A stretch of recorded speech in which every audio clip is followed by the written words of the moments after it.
There we go.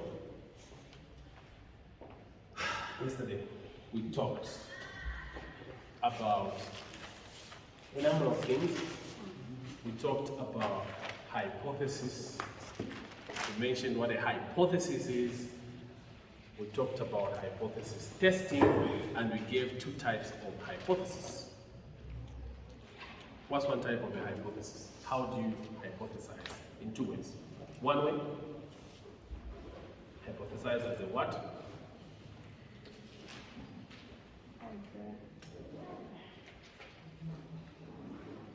Hypothesis would come in two forms. One of them is what? The now. Now, correct. Now hypothesis. The other one? Alternative. So the now we said this is H2. Alternative, we said H1. Alternative, which we also call the research hypothesis, we said this is H1. Right? So what does the now hypothesis state? Yes. States that there is no difference association between. Exactly. The now hypothesis states that there is no difference or association between the two groups that you may be comparing, or the groups that you're comparing. There's really no difference. The alternative hypothesis, what does it state? There's a difference. There is a difference. There is a difference. And today, as I was thinking, I realized that there are a number of cases when the now hypothesis seems to be applied. For instance, criminals, when you take suspects, when you take them to court, what is the statement given about any criminal or any suspect? The suspect is what? It's not proven guilt. It's guilty. He's what? Is not guilt until proven guilt by the court of law. Innocent. Until Exactly. They say innocent until proven. till proven guilty. Right? You are innocent until proven guilty by the courts of law. So basically, rather, the other way of saying this is that you are innocent until proven otherwise. Right? Innocent until proven otherwise by the courts of law. Again, when you look at the now hypothesis, it's saying there is no difference until proven otherwise. Do you get the sense? It's the best way of going into a certain process. So if you look at the process of interrogating a criminal in court, that is probably going to be your research to determine whether someone is not innocent. Do you get the sense? Whether someone is not innocent. You are trying to prove that, well, look, you are not innocent on this issue. And if somebody is not innocent, you have no option but to consider them. At least you know they are not innocent when it comes to this case. So you have no option but to realize that they are definitely guilty, right? In the same way, the now hypothesis is saying there is no difference, and I have to carry out a research to prove that this statement is at least not true. Guys, did this help anyone? Does this make sense now? There is no difference until we prove the statement that there is no difference. That the statement that there is no difference, prove it wrong. You are innocent until we prove the statement that you're innocent incorrect. Or you are not guilty. Innocent is that, not guilty, right? You are not guilty until you are proven otherwise.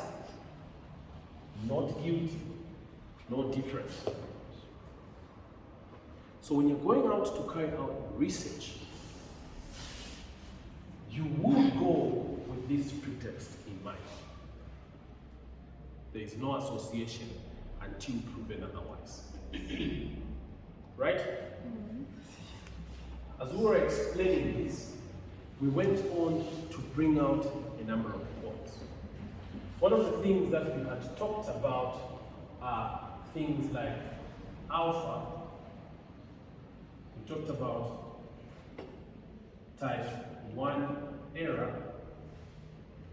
Talked about beta. We also talked about type 2 error. Right?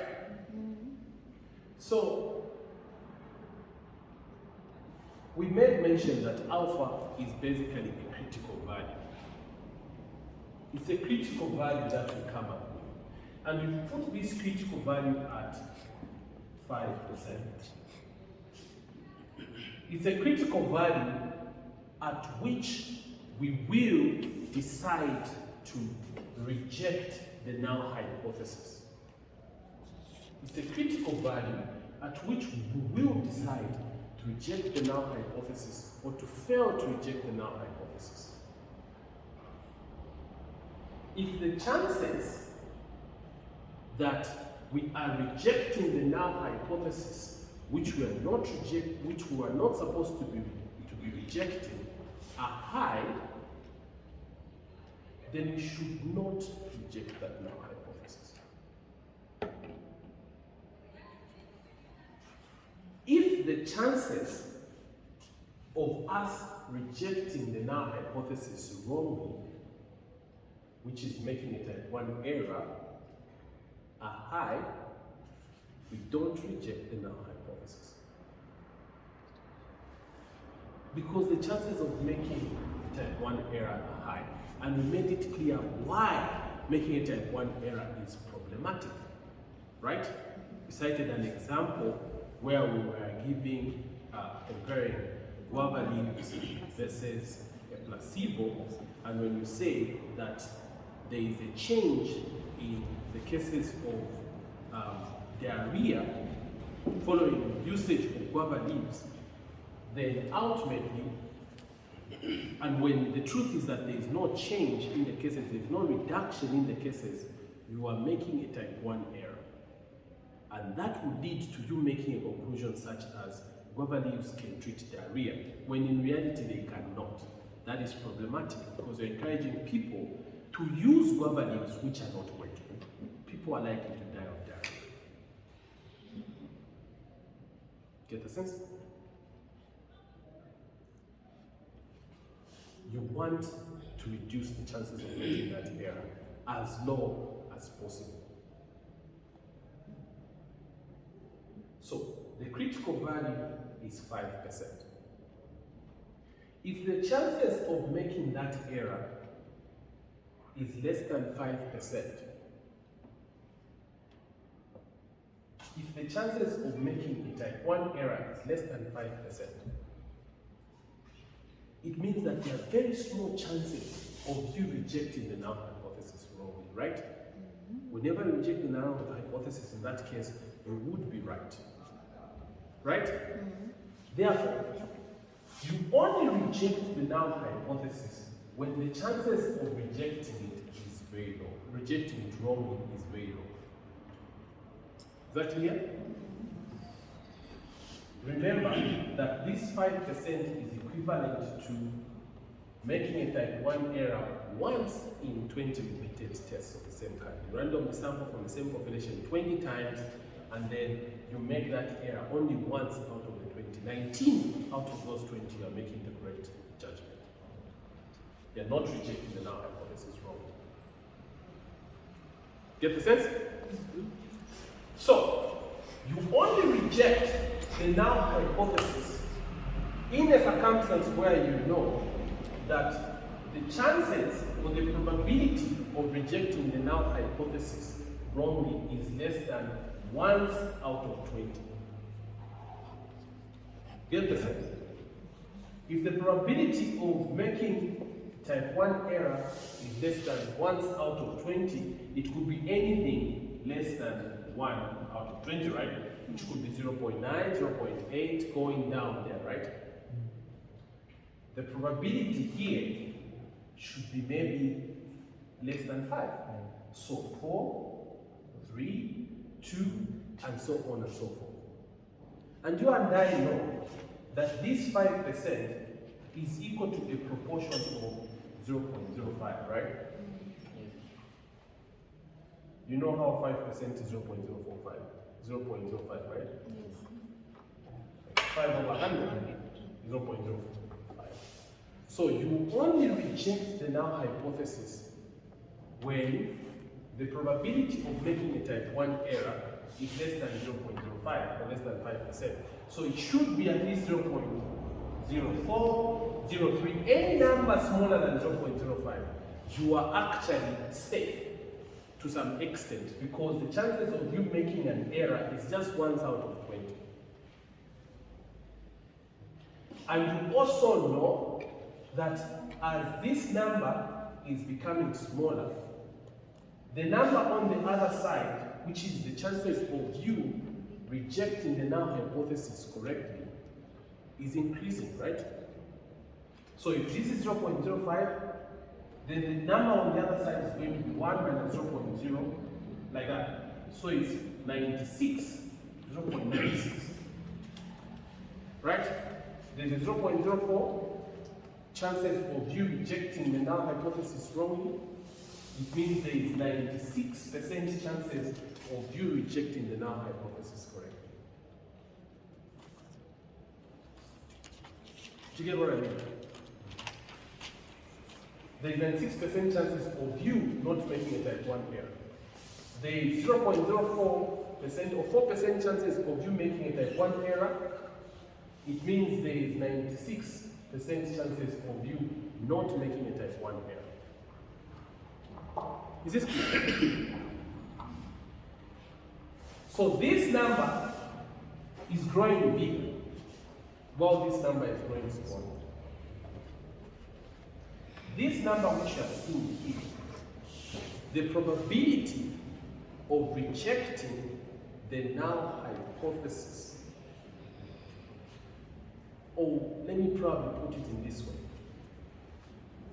This number which you are seeing here is the probability of observing the observed difference that you have seen by chance if the null hypothesis was true.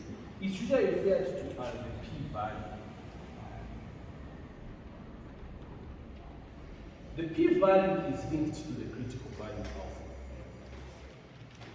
alpha. As the p-value is becoming larger, this number here is becoming larger.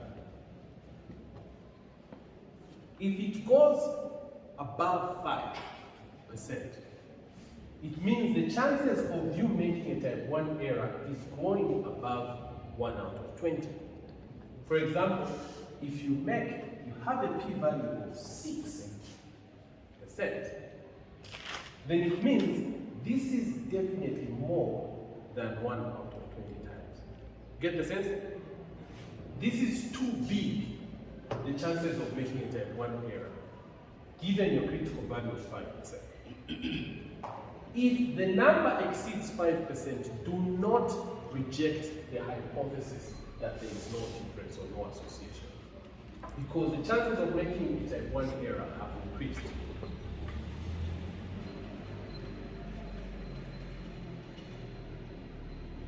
Which also means that if this is 6%, then it means the chances of not making the type 1 error is just 94%. You know how I've come up with this, right?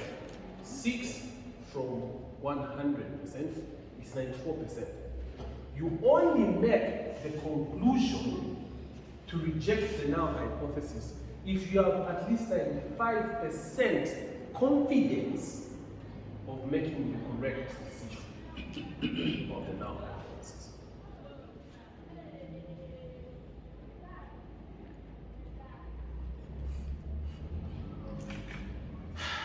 Any questions? Yes. p-value related to the alpha? How? So the alpha is the critical value. It's put at 5%. Right? The alpha is the critical value. It's put at 5%.